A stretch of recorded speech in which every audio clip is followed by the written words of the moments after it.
The Grand Lecture Hall at Galactic University buzzed with excitement. Beings of all shapes, sizes, and colors, hailing from countless star systems, filled the room, eager to introduce their companions. Today's lesson was all about cross-species bonding, a concept most of these students understood through gentle, benign creatures common on their own planets. Across the room, students took turns presenting. A feathery, bubble-like creature drifted around its owner, exuding a gentle glow and soft humming noise. It was a Gelin, a popular pet among the Ulians, known for its soothing presence. Aliyah, the Ulian student, explained that its soft hums were known to reduce stress levels, even lowering heart rates and aiding with sleep. Next up, a student from the water-based planets of Lorish brought a creature that resembled a swirling translucent ribbon, floating in a glassy orb of water. As it danced within its orb, it changed colors, soothing everyone who watched. Aliens around the room murmured in appreciation, some even sharing personal experiences with similar pets back on their home planets. Most of the animals presented were harmless, comforting, and visually beautiful, appealing to the diverse assembly of alien students. Each pet was a piece of home, something that reminded its owner of safety, peace, and the quiet beauty of life across the galaxy. Then the humans entered. The Deathworlders arrive. With a soft hum and the click of boots, the human students filed in, each one accompanied by a pet. To the humans, this was just another school day, but to the alien students watching, the sight was something out of a nightmare. First in line was Emily, carrying a large, sleek lizard across her shoulders. Its dark scales glinted under lecture hall lights, its claws clicking against her shirt. With a slight smirk, she introduced it as Cuddles. The lizard, sensing all the eyes on it, flicked its long tongue in and out, tasting the air and letting out a low hiss. The students went silent, their expressions a mix of awe and terror. Beside her, Marcus stood, holding a leash that led to a massive wolf-like creature, covered in dark fur with sharp eyes that followed the slightest movement in the room.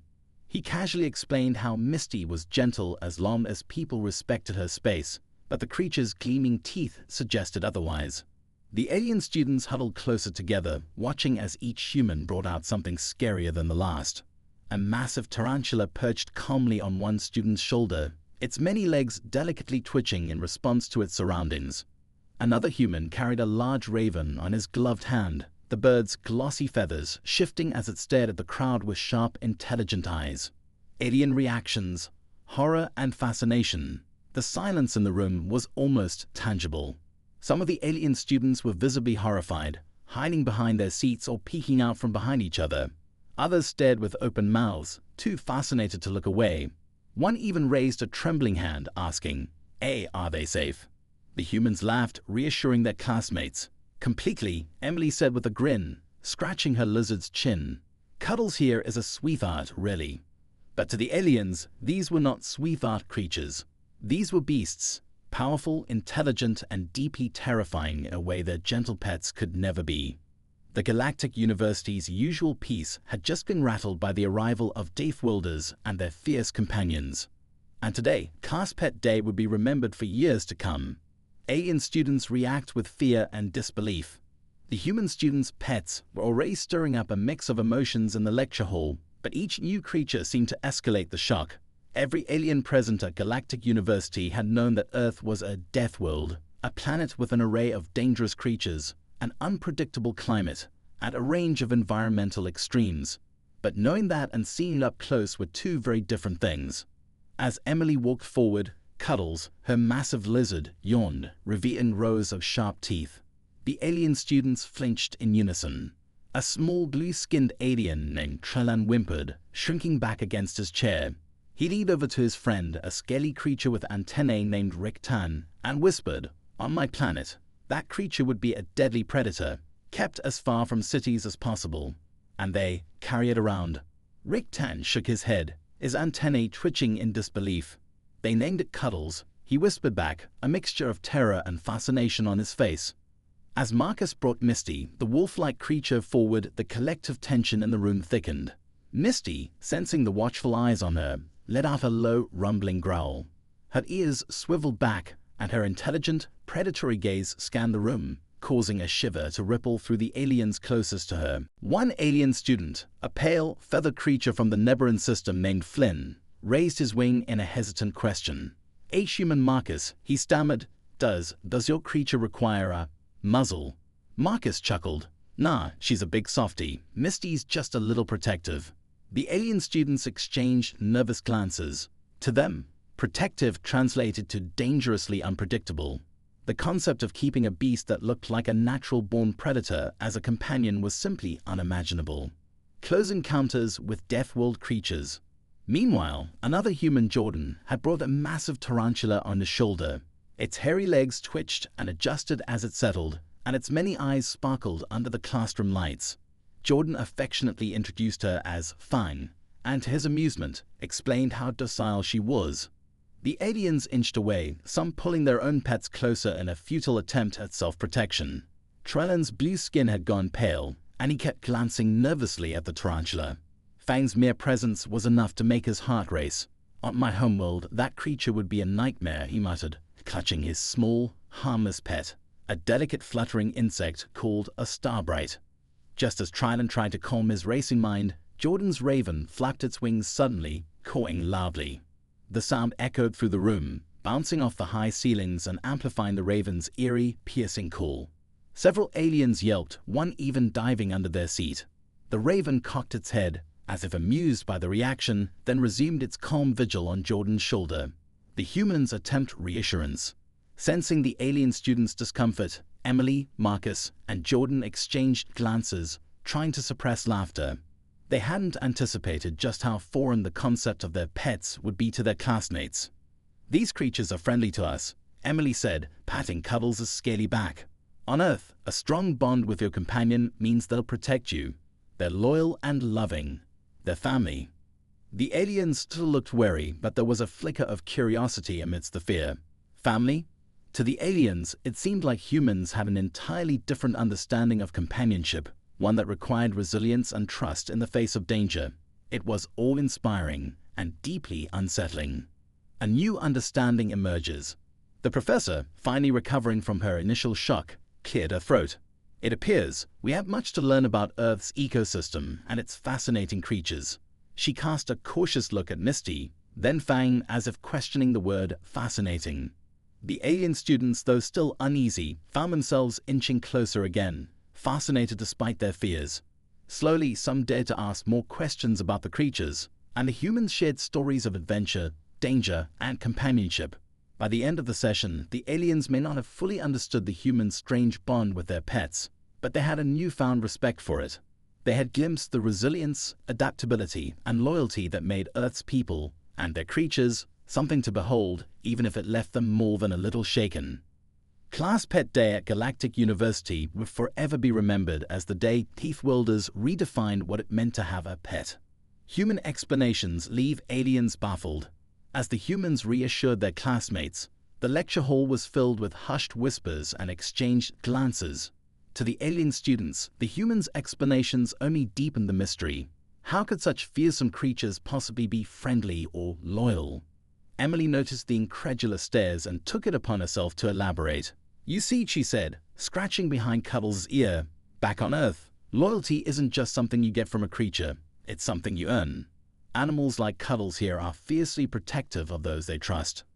Trellan, still eyeing the lizard with trepidation, raised his hand. "So, if you didn't raise it properly, it would attack." Emily grinned. "In a way, yes, but that's what makes them so loyal once you do. You bond with them, they protect you. They'd never hurt their human." She patted Cuddles' head, and he flicked his tongue in response, a low hiss escaping his mouth. This seemed entirely counterintuitive to the aliens. On their planets, pets were harmless companions, chosen for their docility and natural charm. The idea that a pet could also be a dangerous creature requiring a bond of mutual respect was almost incomprehensible. Marcus, noticing the confusion, stepped forward with Misty at his side. "Take Misty, for example," he said, scratching the wolf-like creature under her chin. "She's a fierce hunter, sure, but she's also my friend. We've been through a lot together, and that builds a level of trust you can't get with just any animal. She'd never turn on me." Alien curiosity peaks amidst apprehension. An alien named Ryla, her blue, feathered body slightly shivering, raised a hand. How does one form such a bond with a creature capable of causing so much harm?"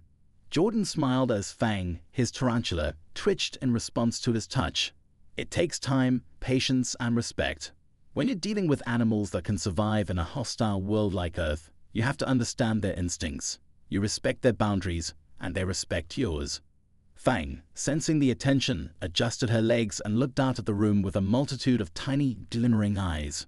Ryla shuddered slightly but seemed unable to tear her gaze away. She had never before considered that bonding with an animal could be so complex, or that it could involve creatures this intimidating. Flynn, the feathered student from the Neberan system, spoke up, his voice barely a whisper. "On my world, we only have pets that bring peace and comfort. I can't imagine being comforted by a creature like that." He gestured toward Misty, who yawned, revealing a formidable set of teeth. Marcus chuckled. "Trust me, there's comfort in knowing someone as powerful as Misty has your back." A shift in perspective. The alien students looked around at each other, murmuring in a mix of confusion, intrigue, and respect. Some of them were beginning to grasp that humans saw companionship differently. Where the aliens valued calm and tranquility, humans seemed to value loyalty, protection, and strength, even if it meant forming bonds with animals that looked and acted more like predators than pets. Professor Jurek, the alien instructor, finally spoke up, adjusting her spectacles. "It seems that Earth has truly shaped a unique approach to companionship. While we may not understand it fully, it is clear that the trust and loyalty between you and your pets is something we could all learn from." She glanced over at Misty and Fang, then to the other humans' pets. It's a reminder that strength and companionship aren't mutually exclusive. In a universe as vast as ours, there may be more forms of friendship than we ever imagined. An unforgettable lesson. As the humans continued to share stories of adventures, hardships, and the loyalty of their unique companions, the alien students listened in awe. Despite their fears, some students even mustered the courage to approach the animals, their fingers trembling as they reached out to touch Cuddles' scaled back or Misty's thick fur. For the aliens, today's lesson went beyond cross-species bonding. They had witnessed the raw, resilient spirit of Earthlings and the powerful alliances formed in a world that was far from gentle. They left class that day with a mixture of respect, fear, and a strange, budding admiration for the Deathworlders and their fearsome friends. Galactic University's Class Pet Day would remain a legendary story for future students, a day that changed their understanding of friendship, strength, and the indomitable bonds that could form in the most unexpected places. Deathworld pets displayed their unique skills. As the lecture progressed, the humans decided to show their classmates exactly why these creatures were so dear to them. The alien students, still visibly on edge, could only watch in a mix of horror and fascination as the humans prepared their pets for demonstrations. Emily started with Cuddles, her enormous lizard, giving him a simple command: "Cuddles, seek." With remarkable focus, Cuddles immediately dropped low, his snout to the ground, sniffing around as if hunting for something unseen. "Cuddles is trained to track by scent," Emily explained. "Back on Earth, he can find his way back to me no matter how far we're separated, and he can even follow specific scents." She then held up a small piece of fabric that had been scented with a sample smell, and within seconds, Cuddles was moving methodically around the room, zeroing in on the fabric, his reptilian eyes locked onto his target. Ryla, the blue-feathered alien, could hardly believe her eyes. "On my home planet, only certain species can detect smells that specifically. Are you saying it can track just from that tiny sample?" Emily nodded proudly. "Earth's creatures have had to adapt to all kinds of harsh conditions. They're survival experts." Misty's protective instincts. Next up was Misty, Marcus's wolf-like creature. Marcus waved his hand in a small motion, and instantly Misty's posture shifted. She stood protectively in front of Marcus, her eyes scanning the room with a fierce determination. When Marcus took a few steps back, Misty moved with him, always keeping her body between him and anyone approaching. On Earth, she's what we call a guard animal. Her instincts tell her to protect what she cares about, Marcus said, patting Misty's side. "I don't even have to tell her. She knows when there's a threat." The alien students exchanged nervous glances, marveling at the silent understanding between Misty and her human. Riktan, the antennaed alien, tentatively raised a clawed hand. But as she detects a threat, she would attack. His antennae quivered in apprehension. Marcus nodded, only as she thought I was in danger. "She's not aggressive, just protective." Trillin, still clutching his tiny fluttering pet, looked down at it with a hint of disappointment. His own pet could hover and sing a soft melody, but it could hardly protect him from anything. Misty, by comparison, looked ready to take on an entire squadron. Fang's mimicking skills. Finally, Jordan brought forward Fang, his tarantula, along with his clever raven. To demonstrate Fang's special abilities, Jordan let her climb onto a high perch and flickered his wrist with a supple movement. In response, Fang moved her front legs in a synchronized pattern, creating an eerie, rhythmic beat that filled the room with an unsettling sound. The alien students sat in stunned silence, transfixed by the odd, mesmerizing performance. "And that's just Fang's way of showing off," Jordan said with a grin. "But here's another cool trick." He turned to his raven, whose dark eyes gleamed with intelligence. "Echo, say hi." To everyone's amazement, the raven cocked its head and croaked, "He," in a voice remarkably similar to Jordan's own. The alien students gasped, clutching their seats and staring at the raven in disbelief. Flynn, who had never encountered an animal capable of mimicking sounds, was nearly speechless. "But it spoke. It used your language?" Jordan laughed. "Ravens are known for that. They're smart enough to remember sounds and even recognize people. Echo can say a few things and sometimes even imitates other sounds like alarms or other animals." A new perspective on Deathworld companions. Watching these demonstrations, the alien students' initial horror began to evolve into fascination, and a grudging respect crept in. They had always considered Earth's creatures to be mindless predators, dangerous beasts with little place in civilized society. Yet, the humans' interactions with their pets revealed something unexpected. These animals possessed not only unique skills but also an intelligence and loyalty that transcended species boundaries. The professor, watching with interest, addressed the class. "It seems that these creatures, while frightening to us, are remarkable in ways that challenge our understanding of companionship. Perhaps we have something to learn from Earth's Deathworlders and their extraordinary animals." The alien students found themselves nodding, though still a little wary of their classmates' pets. They left the session that day with a new outlook, eager to learn more about Earth and its astonishing creatures. Creatures that were, in their own way, as fierce and loyal as the humans who called them friends. A glimpse into the bond between Deathworlders and their companions. As the demonstrations wound down, the alien students found themselves with a newfound appreciation for both the humans and their unusual pets. It wasn't just about the skills these animals displayed. It was the evident trust and connection between each human and their creature. For the aliens who were accustomed to gentle, domesticated pets, it was clear that these bonds ran much deeper, forged by Earth's harsh and often unforgiving environment. Professor Girac, who had been observing the lesson quietly, spoke up. "Humans, could you explain how such bonds develop on Earth? What makes creatures like Cuddles or Misty or Fang loyal to you?" Emily smiled, full. "On Earth, we have a saying, tough times bring people, or creatures, closer together. Earth is a rough place. Weather, predators, and even the terrain can be challenging. When you face that together, it creates a sense of respect and loyalty. It's like we're part of a pack, a family." Trillin, who had been nervously eyeing the lizard Cuddles earlier, leaned forward, intrigued. "But how do you gain the trust of a creature that could harm you? It seems counterintuitive." Marcus looked at Misty, who gave a small, affectionate huff in return. "It's a process. You have to earn it. In the wild, creatures like Misty don't just trust anyone. They have instincts, and they can sense intentions. When you prove you're not a threat and show that you're there to protect them too, that's when the bond starts. It's mutual." The alien students reflect on Earth's unforgiving landscape. Ryla, still clutching her soft, feathered pet, looked down at it with a contemplative expression. "On my planet, our pets don't need to be earned. They're naturally gentle. It sounds like Earth is a place that constantly challenges you." Jordan nodded. "It is. For instance, even small things, like a snowstorm or a heat wave, are dangerous if you're not prepared. Animals like Misty or Cuddles are built to handle that, and so are we, in a way. Humans have to be resilient. Our pets have to be too." The aliens murmured among themselves, processing the idea. To them, the concept of needing resilience to survive daily life was foreign. Many of their homeworlds were stable, with predictable climates and few dangerous predators. Earth sounded chaotic by comparison, and they started to see how humans' lives were shaped by that chaos, forming bonds and relying on loyalty just to navigate it. A newfound respect for human resilience. Professor Girac turned to the alien students. "It seems there's much we can learn from Earth's unique circumstances. We often think of resilience as a trait for individuals, but perhaps it's also the strength of community, even across species. The humans' bonds with their animals reveal how strength can be shared, and that resilience may lie in connections we build, especially when times are tough.